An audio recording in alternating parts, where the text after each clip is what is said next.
Ово издание на емисијата Наплада на Охрид Нјуз, добар ден. Ни се ближи најголемиот христијански празник Великден. Се уште трае шестонеделниот пост, токму околу постењето, значењето на Великден за православните христијани. Денеска во нашата емисија разговараме со нашиот гостин, отец Љупчо Семиџиевски. Добар ден, добре ни дојдовте. Добар ден и добре ве најдовме. Така. Еве за почеток, најголемиот христијански празник Великден, по повод Христовото воскресение. Ајде да кажеме за почеток значењето на овој голем празник за православните христијани насекаде во светот и кај нас.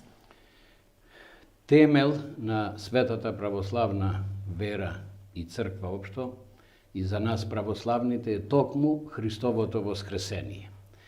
А тоа е всушност и гарант и за наше воскресение и затоа ова е покрај другото најрадосниот празник, затоа што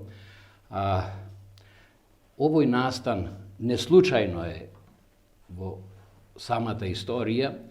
Да почнеме со од почеток. Нашиот Создател, кога ги створил првите наши прародители Адам и Ева, како што знаеме сите ние, тие грешат со вкусувањето на оној забранет плод што му бил. И Бог му ветува дека ќе ви испратам Спасител. И поминуваат повеќе од околу 5000 години и кога е проречен самиот Спасител Господ Исус Христос дека ќе дојди, односно второто лице од Светата Тројца, бидејќи ние веруваме во троединиот Бог. Бог Отец, кој што постои од вечност, Бог Син, кој што вечно се раѓа од Отецот, значи Спасителов Христос постои од вечност со Божјата природа, со божанската природа. И Светиот Дух кој што вечно произлегува од Отецот. Тоа е Света Тројца, единица во Тројца или Тројца во единица, никако три Бога, и кога ќе спомнеме за едно од овие три лица, никако не се исклучуваат и другите две лица. Значи веруваме во троединиот Бог, кој што постои од вечност. Сега, кога се исполнува времето, а Христос е проречен со векови наназад дека ете, ќе зачне девојка и ќе се роди Спасителот на светот, ќе му дадат име Емануил, што значи со нас е Бог. И кога се исполнува тоа време, од тогаш се смета и самото време, значи пред Христа, после Христа. Стара ера или стар човек, нова ера. Со доаѓањето на Христос се ствара нов човек. Затоа што до тогаш важеле оние закони око за око, зап за зап и слично, а сега со доаѓањето на Христа, оној евангелски закон, знак, закон на опростување, милосрдие, закон на љубов, на толеранција, и со самото доаѓање на Христа овде, кога тој дојде на земјава, во физичко тело, како човек страда за целиот човечки род, но како Бог воскреснува и како Бог е и на небото. Така да ние, православните христијани, за такви големи настани, што се случиле во историјата, се подготвуваме. А тоа е сега овој период на Великденски пост, кој што е од 40 дена, или 6 недели што спомнавте, плюс страдалната седмица. Значи 40, света 40-ница, споена на крај последната и светата страдална недела, така наречена. Еве сега се наоѓаме во петтата седмица, кој што секоја недела е посветена во текот на постите. Првата недела од постот е посветена на православието, победа на православието. Втората е на светиот Григорий, па крстопоклона недела, на честниот крст. Четвртата недела сега беше на свети Јован Лествичник, кој што неслучајно е наречен и Лествичник, затоа што тој има доста книги пишувано од 4. век за спасение на човековите души, затоа што постот не е само телесен, не е само воздржување од телесна храна, туку и духовен. Туку пред се е духовен. Значи темелот е точно така телесниот пост. Значи, никако не смееме да отфрлиме. Зато, ево, во неделата се читаше за кога му доаѓа кај Христа еден сломен родител од голема болка за неговиот син кој што страдал од нечисти духови и кој што Христос го излекува, му заповедува на нечистиот дух да излези од него, да го остави. А после и нормално така и станува. И го прашуваат светите апостоли зошто ние не можевме да го истераме тој нечист дух. А Христос му вели овој род, се мисли на нечистиот род, се истерува само со пост и молитва. Значи, двете крила што водат кон спасение е токму молитвата и постот, кој што светите оци исто така молитвата ја ставаат на прво место. И од тука за вакви големи настани што се случуваат во како што се случиле во самата историја, особено да пострада. Значи, Бог толку го возлюби светот што го даде својот единороден син да секој кој што да пострада. Значи, Христос страда не по негова вина, тој е безгрешен. Меѓутоа страда за целиот човечки род. И затоа на Голгота ги раширува рацете за целиот човечки род. И секој кој што длабоко ја цени неговата смрт, неговото страдање, и затоа ние еден вид сострадуваме во овој посен период. Значи, од чисти понеделник, ние православните си поставуваме за цел оној голем петок што ќе се случи, што страда. Ако Христос страда за нас, и ние можеме малце да сострадуваме еден вид за што повеќе да го доживееме Христовото воскресение. Значи, тоа е главната дефиниција за постот. Апсолутно, воздржување. Затоа што и Христос, постот е даден уште во Стариот Завет. Значи, уште на прародителите, од ова и од ова јадете, али од ова не јадете. Така и ние. Значи, постот е само воздржување од одредена храна. Во случајов, ние знаеме православните, значи има и построг пост, кога се пости на вода, значи спремање она што дава се земјата, а дава многу, што се вика за корист наша. И сега но поделен се извинувам на етапи, така се знае каква храна во кој дел од постот се користи. Има овие пости се построги пости и да речеме риба се јаде само на благовец и цветници, саботите и неделите на масло. Меѓутоа, ако не може некој, бидејќи ништо не е тоа под индиго, знаете, ставено да мора така и никако поинаку, постот е за воздржување, што се вика за намалување на самите страсти што ги има кај луѓето, и од тука оние лица кои што имаат потреба, особено од масло, јадење, од дури и млечни производи, значи со договор со духовниот отец каде што се исповедаат, тој ја има таа благодат од Бога да ги разреши, односно да му го ублажи постот. Меѓутоа, овде е многу битно да потенцираме се извинувам, да потенцираме во смисла духовниот пост трае 365 дена, значи нема за него што некој па што не така, да.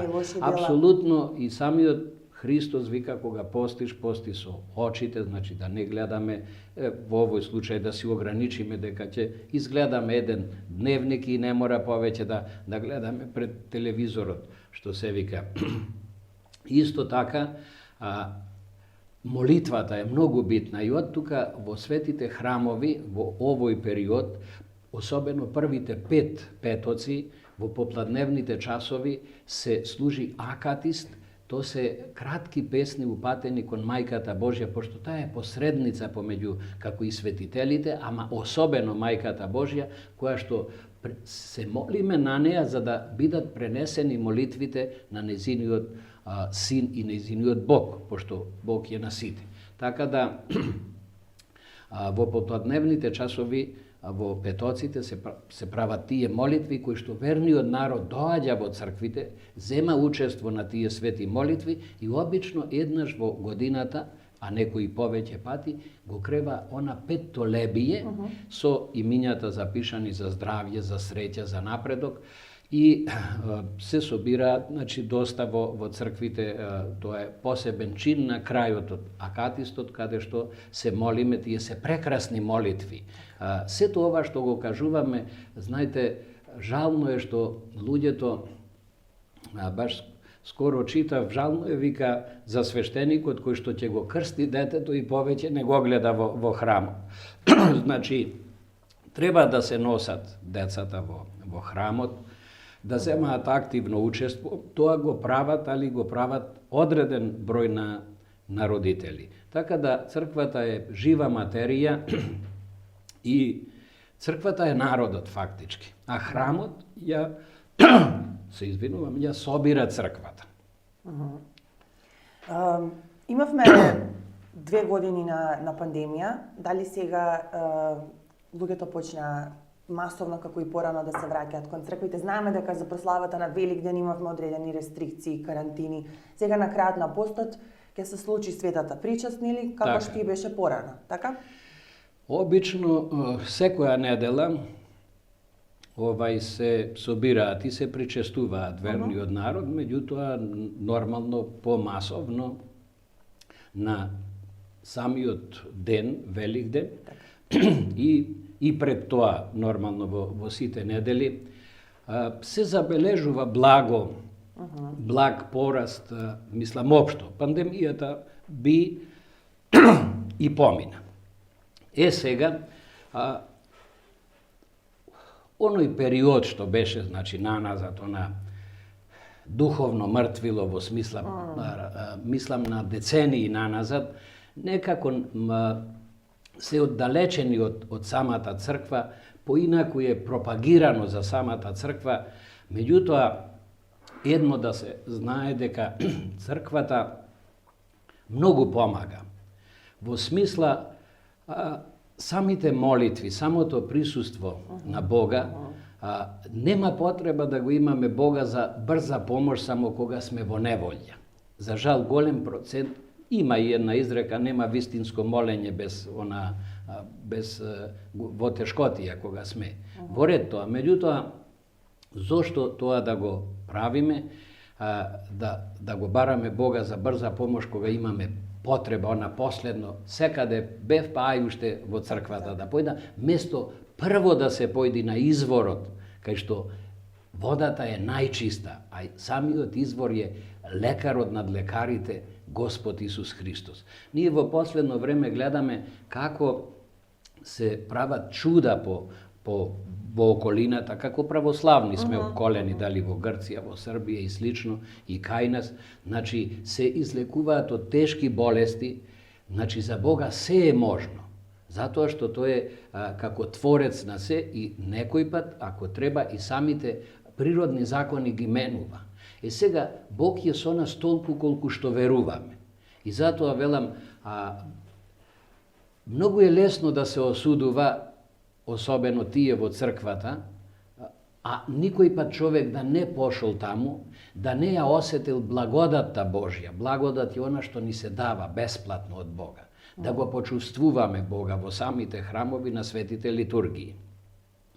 Во самиот храм, кога ќе влеземе, сите сетила ни се отвараат. Со очите имаме што да видиме, со фрески, икони, лепни храмови, со мирисот да го почувствуваме темјанот како символ на секаде присуството Божјо, со ушите да слушнеме прекрасни молитви, секој пат през годината, ама особено во текот на великденските пости за акатистите. Така, и со допирот, што е најважно да се допреме до светињата, односно да се соединиме со Христа преку светата причест, телото и крв, односно виното и лебот на таа епиклеза, односно при призивот на Светиот Дух во текот на светата литургија, во најглавниот дел од литургијата, се призива Светиот Дух и се кажува, и тоа ние веруваме во тоа, дека обичното дотогаш вино се претвара во вистинска крв Христова и обичниот леб дотогаш се претвара во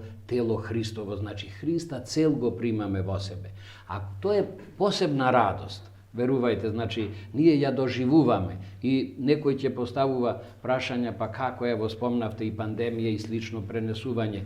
Имавме случаеви во пандемијата, свештеници кои што кажува, дајте ми 10, 20, 30 што се од корона во тој момент што страдаат, сите ќе ги причестам јас и на крај, пошто знаете, ние на крај со големо внимание ја употребуваме причесната, значи стално ставаме од повеќе ако треба за 100, 150, 200 души, ние плюс за 50 да не нифтаса, да не стаса и на крај ја причестуваме. Така да тоа ево јас 41 година го правам, знам свештеници по 60 години во свештенички чин што го правеле тоа, па не заболеле од тоа. Затоа што зависи ти од верата, а оној пак кој што се сомнева дека не го прима Христа, дека е тоа ради реда или постот е некоја си диета, тогаш подобро нека не го прави. Значи, телесниот пост и духовниот оди заедно, меѓутоа пропратен со верата, надежта и љубовта кон Бога. Така. Великденското јајце е символот за Великден. Така. Зошто токму јајцето? Па тоа во првите векови е гонето христијанството и света Магдалена, Марија Магдалена, успева во тогашниот свет, дури таа жена која што всушност со силна вера оди и кај царот со црвено јајце и го поздравува и му кажува Христос воскресе царе. И од тогаш се смета дека како пример се зема, а самото јајце како символ, пошто во самиот почеток тоа е мртва материја, меѓутоа со како што излегува пилето од самото јајце, така и Христос воскресна и тоа е еден од символите. Меѓутоа Христос при воскресението на третиот ден, бидејќи не можеше да го држи самата земја, кој што самиот е творец на таа земја и на се. И зато на третиот ден тој воскреснува и живее уште 40 дена. И на Спасов ден пред мноштво народ, пред 12 апостоли, тој се вознесува на небото. Значи го гледаат тоа и му кажува по исти начин како што се вознесува, ќе дојде. Значи ние исто веруваме и во второто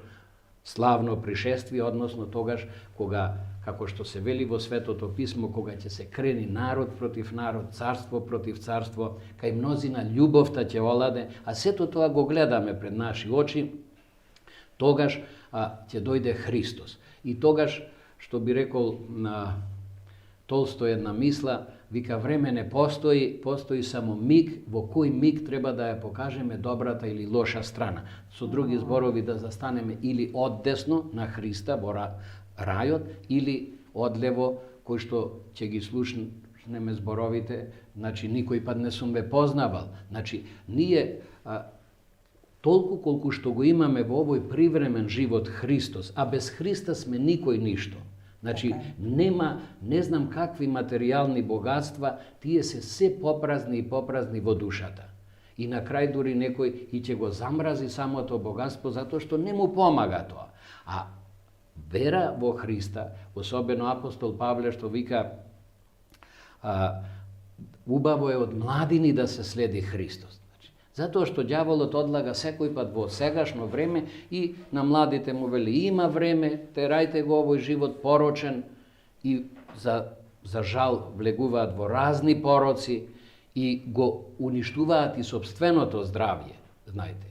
И одлага на старите, ќе му речи ти во младост тоа не си го правел, зарем сега, меѓутоа никој пат не е доцна да се обратиме кон Христа, да не исполни со таа радост. Меѓутоа, знаете, Христос вика, еве стојам на вратата и чукам, кој ќе ми отвори, ќе има радост во тој дом. Под врата и под влез во тој дом се мисли на самото срце. Значи, постојано Христос ни се нуди, зависи од нас кога ќе го примиме. А штом го примиме, нема поголема радост да го имаме Христа во себе. Како воскреснат, како гарант за наше воскресение, и тоа е всушност и животот. Значи, за привременото да не го изгубиме вечното. Многу е тоа битно. Еве за самата прослава на самиот ден Великден, што е она кое што вие ги советувате домакинките и како христијански правилно треба да се слави тој празник, тој ден?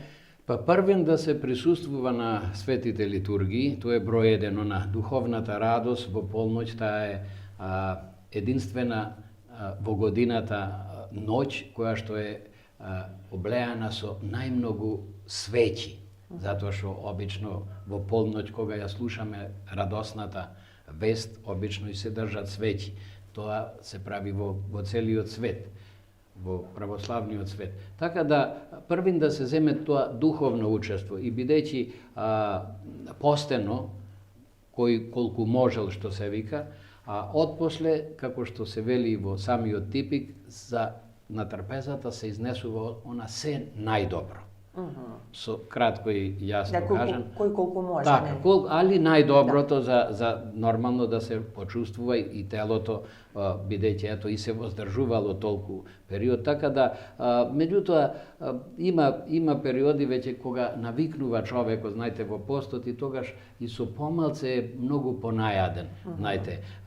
Овде да спомнам околу воздржувањето од храната сега во постот, тоа е толку здраво за телото, кој што во една прилика еден свет човек му се обраќа на некој исто верник, мислам верник според верата, сите сме на некој начин верници, меѓутоа да не речам кој што не се воздржувал од постот и му вели ако не водиш сметка за душата, бидејќи нели постот ни помага за духовно издигнување, значи ако се воздржуваме од една чаша јогурт 7 недели или од известно масло и слично, тогаш треба јас да се научам за да не бидам избувлив, да се клонам за оној духовниот пост, значи да опростувам, да бидам милосрден и така тоа взаемно оди тој пост. И овој свет човек му вели ако не води сметка за душата, дај барем за телото води. Затоа што, знаете, телото и душата се заедно, кој што се огледуваат едно врз другото, кој што едното не може, ако е валкано, ја прави и душата. Така да паралелно треба да бидеме свесни, сериозни во самиот живот што ни е даден од Бога, да овој привремен живот да го изодиме онака православно, како што во свое време тоа го правеле нашите татковци, особено дедовци и прадедовци. Значи, Великден, сите куќи по селата биле помалечки и така уредено изчистени, па Лазара ќе дојди па го чекаш Великден, а црквата најсредена, најголема во селото, значи за да ги собери верниците. Тоа го гледам и до денеска е така и тоа е многу битно, значи црквата да ја имаме за своја мајка. Затоа што не можеме да го имаме Бога за татко ако не ја имаме самата црква за своја мајка, која што се грижи за сите нас, меѓутоа со слободна волја сме и секој се избира оној пат, дали широкиот пат кој што води во пропаст или пак оној потесниот пат, али што води до целта, до самиот Христос. Така. На крај сме никаде на разговорот. Само сакам да прашам за крај, дали помладите генерации го знаат значењето на црквата, дали се свртени кон црквата и што вие би им порачале? Во просек, значи во последно време, благодарение и на самите манастири што се живи кај нас, значи помладите познаваат многу повеќе од постарите. Старите по традиција, значи веруваат. Христос воскресе, вистина воскресе и слично, знаеш ово. Дури, меѓутоа, младите сега, бидејќи ги користиме сите медиуми, литература во последниве 30 години, да речеме ние како Македонска православна црква, да не речам 300-400 наслови се излезени од разна содржина со духовна тематика. Значи, а исто самиве страни поучни поуки што ги имаме на свој мајчин македонски јазик, младите само да сакаат да ги прочитаат. Сега нормално тие што ги читаат и тие, ево да земиме како беше пред 30 години, како е сега. Ако во Бигорскиот манастир не се ни служеше за Великден, така речено, а сега имаш и љадници и претежно помлад свет кој што се и духовни чеда на тие монаси или духовни чеда исто на свештениците, бидејќи тие се презафатени, а ние во Во самите парохии сме послободни меѓу народот, затоа сме парохиски свештеници кои што се трудат со исповед. Нема човек без грев. И Бог ни го знае гревот, само сака да излези од устата. Исповеста е дадена од самиот Спасител Господ Исус Христос. Тоа е многу погрешно што кога почнавме пред 20-30 години ние да исповедам, и со некој во разговор, па тоа кај католиците е овона. Нема никаква врска тоа. Од секој пат било и кај православието. И се ослободуваат луѓето од тие тешкоти и почнуваат да живеат нов живот. Како пример, ако некој му бил самиот порок пијанството, да речеме, и се исповедал, се кае за тоа и ветува пред Бога дека нема повеќе да пие и доаѓа на света литургија, тој е веќе очистен и е многу подобар од некој што и не пиел, да речем. Така да, затоа велам, сите не чека со раширени раце црквата, но не да се смета самите ѕидови на црквата. Црквата е 2000 години стара, со голем број на маченици, на светители, на преподобни оци, почнувајќи од пророците и апостолите. И тоа е едно големо богатство кое што низ историјата секој пат помагала на верниот народ. Но се зависи од самиот човек да се обрати кон Бога и да зема учество во црквата, а не да биде надвор од црквата. Така, ви благодарам многу на гостувањето и на сите овие убави пораки кои што ги испративте до нашите гледачи. Повторно ќе се видиме во следна прилика. Честити празници да ни бидат. Се наоѓаме ево во Великденскиот пост. Неслучајно ова недела е посветена на шестата седмица, а петтата недела на Света Марија Египетска, која што голема грешничка како во свое време како млада девојка, меѓутоа директно и се јавува Мајката Божја и самиот Христос, кој што последните повеќе од 40 години ги поминува во Јорданската пустина, како ангел во тело да живее на тие сурови пространства што се вика, меѓутоа ето за Бога се е можно, кој што и на крај со средбата со свештеникот Зосим и како починува, меѓутоа отпосле, значи таја се кае цел живот, нема грев неопростлив.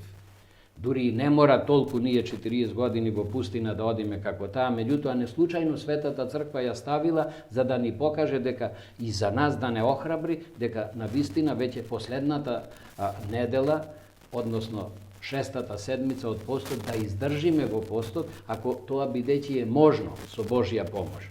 И после веќе влегуваме во страдалната седмица да земеме учество во молитвите, што повеќе го доживееме во нашите срца страдањето Христово, тоа уште повеќе ќе осетиме она духовна радост на Великден за славното Христово воскресение. Така, ви благодарам уште еднаш на гостувањето. Ви благодарам и вам, почитувани гледачи, што и денеска бевте со Наплане. До следниот понеделник, пријатно.